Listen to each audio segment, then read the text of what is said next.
今世界中で大人気の韓国のアイドルグループ BTS は2021年9月20日月曜日、日本時間21時にニューヨークで行われた国連総会に出席しました。BTS の2021年国連スピーチはどんな感じだったの？と気になっている人も多いはず。そこで今回は BTS 国連スピーチ2021の演説の内容や披露したパフォーマンス、国連スピーチの裏話について詳しくご紹介したいと思います。BTS が2021年に3回目の国連スピーチ。BTS は未来世代と文化のための大統領特使として2018年、2020年に続き3回目となる国連総会に出席しました。2018年の第73回国連総会に青年代表特別演説者として出席し、Love Myself、自分自身を愛そう、自分自身のことを話そうというテーマで、リーダーの RM が全文英語でスピーチを行いました。このスピーチの最後に RM は、あなたの名前は何ですか？自分自身のことを話してください。と語っています。2018年の国連総会の時、スピーチの練習をするナムさんの横に座り励ましたり、空港へ向かう車内や控室で一緒に原稿を見て練習していたジョングク。その姿を見てすごく感動したし、きっとナムさんにとっても癒しの存在だったと思う。ジョングク、今もナムさんのそばにいるのかな？そして2020年の第75回国連総会には、新型コロナウイルスの強い影響を受け当たり前だった生活が一変し、将来に不安を抱える世界中の若い世代に向けて希望あふれるビデオメッセージを寄せました。その内容は BTS のメンバーがコロナ禍で感じた不安や未来について素直な思いを語ったものでした。最後に RM は、夜が続き、いつも一人だと感じるかもしれません。でも夜が一番暗いのは光が差す夜明け前なのです。と言い、メンバー全員が Life goes on, Let's live on。人生は続く、生きていこうというメッセージを送りました。後に Life goes on というメッセージをもとに曲を作成し、コロナ禍で将来に不安を持つ全世界の人たちに元気を与えてくれました。2018年の国連へ出席した時に J-HOPE は RM がスピーチしているのを後ろから見ていて、いろいろなことを考えていたそうです。ほんの少しだけ自分がスピーチしていたらどうだったのかなと思ったり、やっぱりさすが RM だね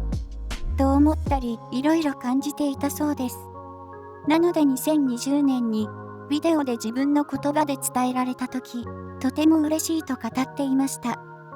では、今回は僕も僕の言葉でお伝えすることができました。そして母国語で誇らしく話せることができて嬉しいです。と話していました。ジンは、実はいつも RM に申し訳ない気持ちがあり、いつも重要な場面に出ると、一人で全ての責任を背負っているように見えて、実際一人で背負っていることもあって、すごく申し訳ないと思っています。2020年は、幸いにもみんなで分けて、RM の負担を減らし、一緒にすることができてよかったです。いつもありがとう RM。と語っていました。2021年の国連スピーチの内容は？そして、3回目の76回国連総会の BTS が行ったスピーチの内容はどういったものだったのでしょうか。今回は直接出席するということなので、2018年と同じように RM が全文英語で一人でスピーチをするのかと思われていましたが、メンバー全員が全文韓国語でスピーチを行いました。各国首脳が集う中、ニューヨークの国連連合本部ビルで母国語の韓国語で7人がスピーチをしている姿は、アーミーにとってすごく感慨深いものだったのではないでしょうか。そして RM の挨拶から始まったスピーチは次々にメンバーへバトンタッチしていきます。RM の次にジンはこのスピーチのために用意されたボードについて触れました。見るだけで気分のいいエネルギーが感じられませんか？この2年間、実は僕も戸惑い、途方に暮れる時があったのですが、それでも、レッツライブオン、今を頑張って生きようと叫んだ人々がいました。と、このコロナ禍の2年間の気持ちを交え、ジンは優しい口調で話します。次に、自民が一番多様な時期に立ち止まってばかりではいられないからです。この状況を誰かのせいにするわけにもいかず、不満を抱えたことでしょう。昨日と同じはずなのに、世界は一瞬にしてパラレルワールドになったかのように変わってしまいました。当たり前のように来ると思っていた明日が、謎のウイルスのせいで変わってしまったと自民は言います。続いて、チョングクは、入学式や卒業式が中止になったこと、自分たちのコンサートも中止となり、悔しい思いをしたことを話してくれました。もともと、BTS は2020年から全世界を回る大規模なコンサートツアーを開催する予定でしたが、コロナウイルスの影響により延期になり、先日中止が決定しました。BTS のメンバーは、もちろん、アーミーも悲しい思いをしましたよね。次にシュガが話し始めます。私たちにとって新型コロナウイルスで失われたものへのある種の哀悼が必要な時間でした。これまで当たり前だと感じていた瞬間瞬間の大切さについて改めて気づかされた時間でもありました。今まで当たり前だと思っていることは当たり前だと思っているからこそ気づきにくいものです。そのことをシュガは伝えてくれました。自民がこの2年間で自然を体験し大切にする時間が特別だと感じた、と2年間のことを少しだけ教えてくれました。これについて J-HOPE が詳しく話してくれます。地球に私たちに残された時間があまりないという不安があるからでしょうか。地球への哀悼は本当に考えたくないです。気候変動が重要な問題ということはみんなが共感しますが、何が自然の解決策なのかを見つけるのは本当に簡単ではありません。一概に言うのは難しいテーマです。と、地球の環境問題について触れました。地球にとって何が一番いい方法なのか考えるのは難しいといった J-HOPE の話に RM は共感します。RM は J-HOPE に続いて国連の準備をしている期間に環境問題に関心を持って学ぶ学生たちが多いということを知りました。誰も経験したことのない未来で、そこで僕たちは多くの時間を過ごすのでどのように生きるべきかという答えを探していました。と、RM は学生たちの頑張りについて触れました。次に、テテがその学生たちを応援するような言葉を発言します。私たちの未来が暗闇だとばかり思わないでほしいです。これからの世界のために悩んで努力して道を探している方たちがいらっしゃいます。僕たちが主役である物語のページがまだまだ残っているのに、すでにエンディングが決まっているように語ってほしくありません。僕たちが主役である物語のページはまだ残っている。テテらしくてすごく素敵な言い回しですね。世の中が止まったように感じることもあるし、道に迷ったと思う時もあります。僕たちもそう感じたことがありました。と発言をしたジョングク。BTS のメンバーもそう感じる時があったのですね。今、若い世代の人々がコロナロストジェネレーションと呼ばれていることを RM は説明してくれました。新たな挑戦をするべき機会が必要な時期に道に迷ったという意味だそうです。しかし、RM は大人たちの目に見えないからといって道に迷ったとは言い難いと付け加えました。さらに、ジンはロストジェネレーションではなくウェルカムジェネレーションだと言います。なぜならこの世代は変化を恐れるのではなく、ようこそと言いながら前に進んでいるからです。と前向きになれる言葉を若い世代に投げかけます。可能性と希望を信じていれば、予想外のことが起こったとしても、新しい道を見つけることができる。僕たちの選択は完璧ではないものもあるかもしれないが、だからといってできることが何もないというわけない。大切なのは変化に直面したとき、どんな選択をするかだ。というふうに RM、シュガ、J-HOPE の3人は、これから先の未来で私たちがどうすべきなのかを教えてくれました。そして最後に RM はこう述べました。世界が止まってしまったと思っていましたが、少しずつ前進しています。私たちの選択のすべては変化の始まりだと信じています。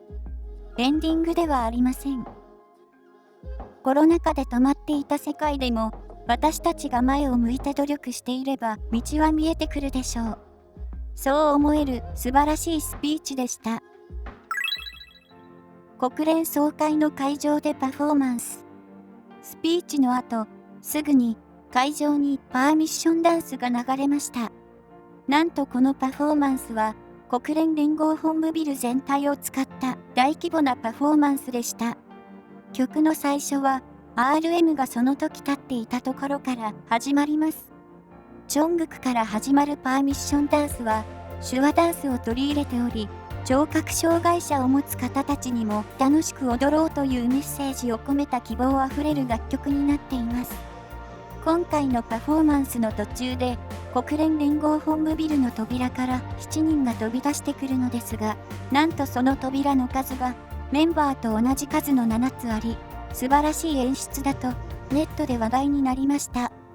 また、その扉のデザインには平和、正義、真実、友愛を象徴とした装飾が施されており、パーミッションダンスのコンセプトにも偶然にも一致しています。とても運命的だというネットの声が多く寄せられていました。なぜ BTS がスピーチするの？世間の評価は？世界的人気を誇る BTS ですが、なぜ歌手である彼らが国連でスピーチをするのでしょうか？そんな彼らのことを世間はどう思っているのでしょうか？まず BTS が今回国連に参加した理由は、韓国のムン・ジェイン大統領が未来世代と文化のための大統領特使として任命したからです。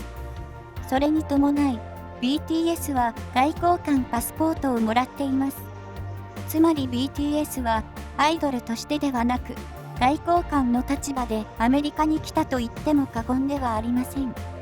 BTS はメッセージ性や社会性を強く表現したアーティストです。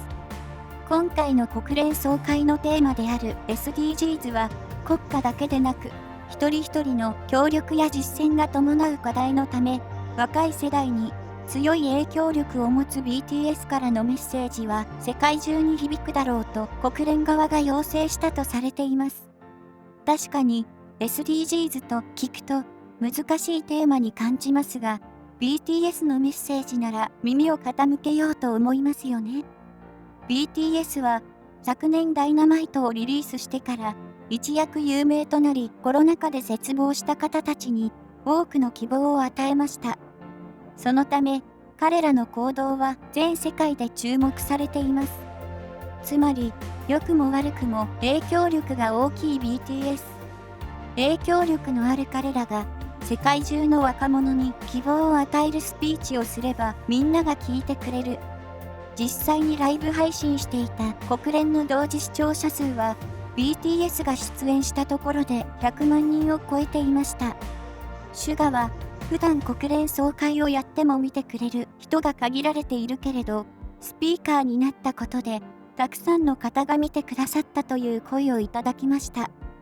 最初は歌手なのに BTS が国連に行って何をするの？といった意見もあり、それも知った上で自分たちの役割のために参加しました。SDGs の宣伝をしながら皆さんに知ってもらうために参加したので、色眼鏡をかけて深い意味を考えないでください。と言うと、ジンも多くの方が見てくださったなら僕たちの役割が果たせたと思います。と付け加えていました。世間からはパフォーマンスに感動した。BTS が誇らしい。など、とても好評で海外メディアからも注目され、いい影響力を与えたことでしょう。国連スピーチの裏話。